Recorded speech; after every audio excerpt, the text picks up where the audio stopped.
வணக்கம் நேயர்களே, சத்தியம் சாத்தியமின் நிகழ்ச்சியின் மூலமாக மீண்டும் உங்களை சந்திப்பதில் மிக்க மகிழ்ச்சி. நான் செந்தில்.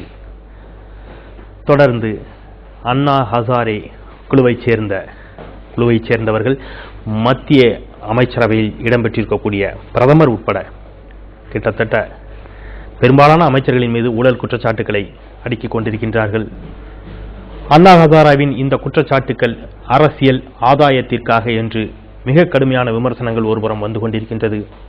இல்லை, இது மத்திய காங்கிரஸ் சர்க்காரில் இருக்கக்கூடிய ஊழலை விமர்சனம் செய்கின்ற காரணத்தினால் அவர் மீது சுமத்தப்படும் பழி என்று மற்றொரு புறம் இந்த வாதங்கள் தொடர்ந்து முடிவில்லாமல் சென்று கொண்டிருக்கின்றன. இன்றைக்கும் கூட ஹசாரே குழுவைச் சேர்ந்த அரவிந்த் கெஜ்ரிவால் மத்திய அமைச்சரவையில் இருக்கக்கூடிய பெரும்பாலான அமைச்சர்களின் மீது ஊழல் குற்றச்சாட்டுகளை சுமத்தியிருக்கின்றார்.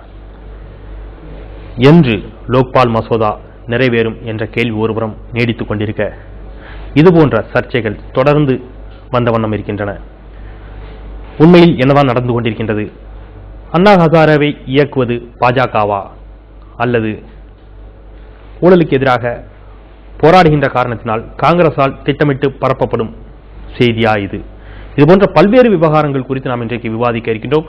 நமது அரங்கத்திற்கு இது குறித்து விவாதிப்பதற்காக எழுத்தாளர் மனுஷபுத்திரன் அவர்களும் ஊழலுக்கு எதிரான இயக்கத்தைச் சேர்ந்த பானு கோம்ஸ் அவர்களும் காங்கிரஸ் கட்சியைச் சேர்ந்த முனைவர் பாஷா அவர்களும் வந்திருக்கின்றார்கள். வணக்கம். நான் என்னுடைய முதல் கேள்வியை பானுவிடமிருந்து ஆரம்பிக்கலாம் நினைக்கிறேன். குற்றச்சாட்டை முன்வைப்பது நீங்க அப்படிங்கிறதுனால இந்த தொடர்ச்சியான இதுபோன்ற குற்றச்சாட்டுகள் வருவதற்கு அரசியல் காரணங்களுக்காக அப்படிங்கிற ஒரு குற்றச்சாட்டு உங்கள் மீது வைக்கப்படுகின்றது. இது அரசியல் ஆதாயங்களுக்காக வைக்கப்படுகின்ற குற்றச்சாட்டா அல்லது உண்மையிலேயே நீங்கள் சொல்வது போல் இமாலய ஊழல் பேர்வழிகள் அமைச்சரவையில் இடம்பெற்றிருக்கிறார்களா? இந்த கேள்வி கேட்குறீங்கிறது எனக்கு ஆச்சரியமா இருக்கு. இந்தியாவில் கடைசி குடிமகன் வரை எல்லாருக்கும் தெரியும் இன்னைக்கு இந்தியாவில் ஊழல் பெரிய அளவில் நடந்திருக்கு எல்லாம் தெரியும்.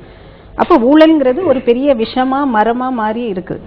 அது இல்லையா இருக்காங்கிற கொஸ்டினே முதல்ல வரக்கூடாது. ஊழல் பெரிய அளவில் நடந்துகிட்டு இருக்கு. யூபிஏ கவர்மெண்ட்ல முதல் டேர்ம்லையும் சரி ரெண்டாவது டேர்ம்லையும் சரி பெரிய அளவில் ஊழல், 2G ஸ்கேம் இருக்கட்டும், இந்த காமன்வெல்த் கேம்ஸ் இருக்கட்டும், எல்லா விதத்திலையும் பல லட்சம் கோடிகள் ஊழல் நடந்துகிட்டு தான் இருக்கு.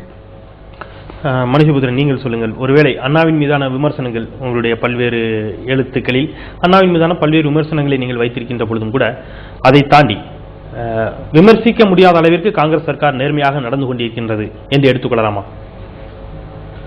இல்லை, நிச்சயமா இல்லை. காங்கிரஸ் இதுவரைக்கும் இந்தியாவை ஆண்ட அரசாங்கங்கள்ல ஒரு மிகப்பெரிய ஒரு ஊழல் அரசாங்கம்ங்கிற பேர் இன்னைக்கு பெற்றிருக்கு. ஊழல் மட்டுமல்ல, பொருளாதார சீர்கேடுகள், விலைவாசி உயர்வுன்னு ஏகப்பட்ட பிரச்சனைங்க. அண்ணா ஹசாரேவை பொறுத்த வரைக்கும் என்னன்னா, அவர் மேல எனக்கு இருக்க முக்கியமான விமர்சனம் அவருடைய நோக்கம் பத்தினதான். ஏன்னா இன்னைக்கு பாபா ராம்தேவ் போன்றவர்கள் இன்னைக்கு இந்த அண்ணா ஹசாரேயோட மூமெண்ட்டை எப்படி பிஜேபி கிட்ட ஹேண்ட் ஓவர் பண்றதுங்கிற ஒரு ப்ராசஸ்ல இன்னைக்கு இருக்காங்க. ஸோ அண்ணா ஹசாரே யாருக்காக வேலை செய்கிறாருங்கிறது ஒரு முக்கியமான கேள்வி. இன்னொரு இதில் நம்ம பார்க்க வேண்டிய விஷயம் என்னன்னா, நாங்கள் லோக்பாலை எதிர்க்கல, நமக்கு லோக்பால் வேணும். ஆனால் வலுவான ஒரு லோக்பால் வேணும். அது அண்ணா ஹசாரேயோட பவுண்டரிஸையும் தாண்டினது. அதை பற்றி நம்ம தொடர்ந்து விவாதிச்சோம். ஆனால் இன்னைக்கு அண்ணா ஹசாரேயோட இந்த மூவ்மெண்ட் முழுக்க முழுக்க காங்கிரஸ் மேல ஏற்பட்டிருக்கக்கூடிய அதிருப்தியை பயன்படுத்திக் கொள்வது, அதை பயன்படுத்தி கொண்டு தன்னுடைய இயக்கத்தை வளர்ப்பது என்பதை தவிர அவருக்கு எந்த தொலைநோக்கு திட்டமும் இதில் இல்லை என்பதுதான் எங்களுடைய குற்றச்சாட்டு. மற்றபடி நீங்கள் கேட்ட கேள்விக்கு காங்கிரஸ் மீது சொல்லப்படுகிற குற்றச்சாட்டுகள் எதுவுமே பொய் என்று நான் நினைக்கவில்லை. முனைவர் பாஷா, நீங்கள் சொல்லுங்க. இரண்டு பேருமே அதுவும் ஒருபடி அதிகமாக மனுஷபுத்திரன் இதுவரை நடந்த ஆட்சியிலேயே மிகப்பெரிய ஊழல், அதிக அளவில் ஊழல் நடைபெற்றிருக்கக்கூடிய ஆட்சி என்று சொன்னால் அது இந்த காங்கிரஸ் ஆட்சி, UPA 2 என்று சொல்லலாம் என்று சொல்லியிருக்கின்றார்.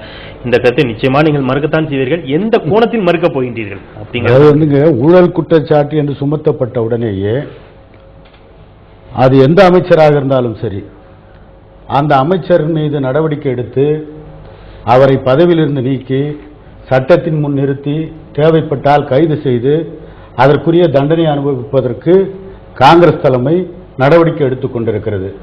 ஆனால் இதற்கு முன்னால் இருந்த நம்முடைய மரியாதைக்குரிய மனுஷபுத்திரன் சொன்னார், இந்தியாவிலேயே இப்படிப்பட்ட ஊழல் ஆட்சி இதுவரை நடந்ததில்லை, காங்கிரஸ் ஆட்சி தான் ஊழல் ஆட்சி என்று சொல்லியிருக்கிறார்.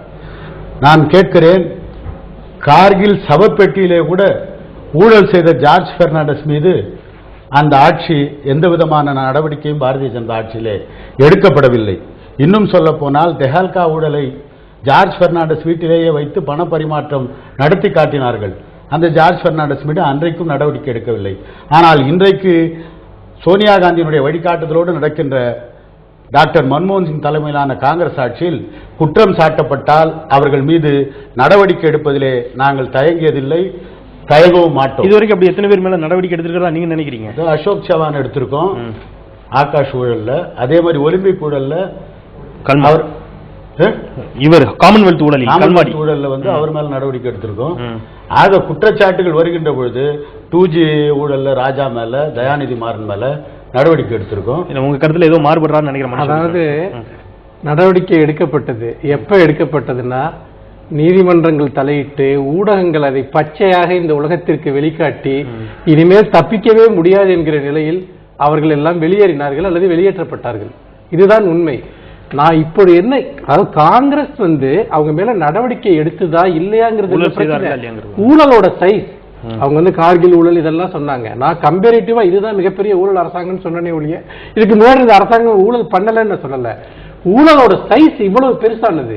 அப்புறம் தொடர்ச்சியா வந்துட்டு நீங்க 2G மட்டும் இல்ல, வந்துட்டு காமன்வெல்த் ஸ்கேம், ஆதர்ஷ் அந்த குடியிருப்பு வழக்கு, இப்படி ஏகப்பட்ட விஷயங்கள் தொடர்ச்சியா வந்துட்டு அடுக்கடுக்கா வந்துகிட்டே இருக்கு வந்துட்டு.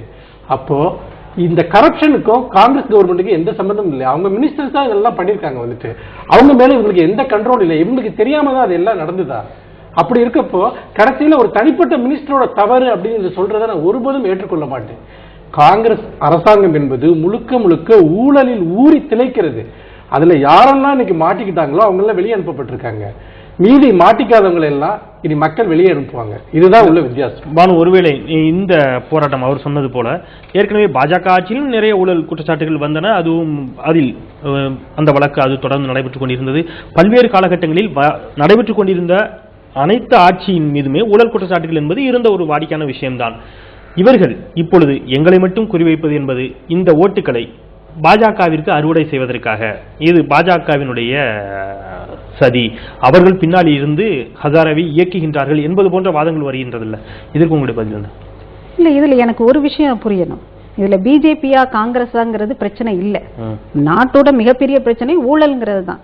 ஊழலை எதிர்த்து ஒருத்தர் போராடுறாருங்கும் போது எப்படி பாலிட்டிஷியன், கரப்ட் பாலிட்டிஷியன் கூட இந்த சமூகத்திலிருந்து தான் கிளம்பி வர்றார். அவர் தனியா பாலிட்டிஷியன் ஆனப்புறம் அவர் ஊழலை படிக்கல. இந்த சமூகத்திலிருந்து கிளம்பி மக்களால தேர்ந்தெடுக்கப்பட்டு வர்ற ஒருத்தர் தான் ஊழல் செய்யறாரு. அப்ப சமூகத்திலேயே ஊழல்ங்கிறது ஒரு பரவலா எல்லா மக்கள்கிட்ட, சாதாரண மக்கள்ல இருந்து நம்ம பிரதம மந்திரி வர கூட ஊழல்ங்கிறது பரவி இருக்கு. அது ஒரு மனப்பாங்காவே ஆயிடுச்சு. அப்படிங்கும்போது அது காங்கிரஸா இருந்தாலும் சரி, பிஜேபியா இருந்தாலும் சரி, ஊழல்ங்கிறது ஒரு பெரிய ப்ராப்ளமா இருக்கு. அப்படிங்கும்போது ஊழலை எதிர்த்து இந்த சமூகத்திலிருந்து, இந்த கட்டுக்கள்ல இருந்து விலகித்தான் ஒருத்தர் அதை தாண்டி தான் போராடுறாரு. அப்படிங்கும்போது அண்ணா ஹசாரே மேல ஊழல் இருந்தா கூட, குற்றச்சாட்டு இருந்தா கூட, அது உண்மையா இருந்தா கூட அவர் அதை எதிர்த்து போராடணுங்கிற ஒரு நினைப்பு அவருக்கு இருக்கு. அதை எதிர்த்து போராடுறாரு. அதுக்கு மக்களும் அந்த சமூகத்திலிருந்து தான் கிளம்பி வராங்க. மக்களும் பியூரா இருக்கிறாங்கன்னு சொல்ல முடியாது. எல்லாரும் கரெக்டா ஒரு வகையில இருக்கிறவங்க தான். அவங்க அதை எதிர்த்து ஒரு சப்போர்ட் பண்ணி அந்த போராட்டத்தில் ஈடுபடுறாங்கும் போது அங்க ஊழல் தான் பிரச்சனையே தவிர கட்சி பிஜேபியா இந்த வாதத்தில் எந்த அளவுக்கு நியாயம் இருக்குங்கிறத குறித்து நம்ம தொடர்ந்து பேசலாம். நிச்சயமா மனுஷபுரத்தன் இதில் நிறையவே மாறுபடுவார்னு நினைக்கிறேன். முனைவர் பாஷா ஏதோ கருத்தை சொல்ல வருகின்றார். நேர் ஒருவர் இணைப்பில் இருக்கின்றார். அவருடைய கருத்தை கேட்டுவிட்டு நம்முடைய வாதத்தை தொடரலாம். வணக்கம். சத்தியம் சாத்தியமே சார். வணக்கம் சார். யார் பேசுறீங்க, எங்க பேசுறீங்க? சார் நான் வந்து டி நகர்ல இருந்து முரளி கிருஷ்ணமாச்சாரி பேசுறேன். முரளி கிருஷ்ணமாச்சாரி சார், இப்போ வந்து அண்ணா சார் வந்து ஒரு ஊழலுக்கு எதிரான ஒரு கொள்கையை வந்து ஏற்படுத்தி ஒரு இயக்கம் ஒண்ணு ஏற்படுத்தியிருக்காரு. இந்த இயக்கம் வந்து எப்படின்னா வந்து உங்களுக்கு வந்து ஒரு ஊழலுக்கு எதிரான ஒரு இயக்கம் தான். இதுக்கு வந்து மேடம் இப்ப சொன்னாங்க, எல்லாருமே ஊழல்ல இருக்குவாங்க, யாருமே வந்து ஓரளவுக்கு எல்லாமே ஒரு இதுவாவே இல்லை, ஒரு 100% பியூரிட்டி யாருக்குமே இருக்காது. எல்லாரும் வந்து ஒரு விதத்துல வந்து அவங்கவுங்க தப்பு செய்வாங்க. அது கரெக்டான விஷயம் தான். மனிதர்கள் எல்லாருமே வந்து 100 பேரும் அப்பழுக்கட்டு இல்லாம இருக்க மாட்டாங்க. எல்லாருமே ஓரளவு கொஞ்சம் அழுக்கோட தான் இருப்பாங்க. பட் ஆனா இந்த சூழ்நிலையில ஒரு இயக்க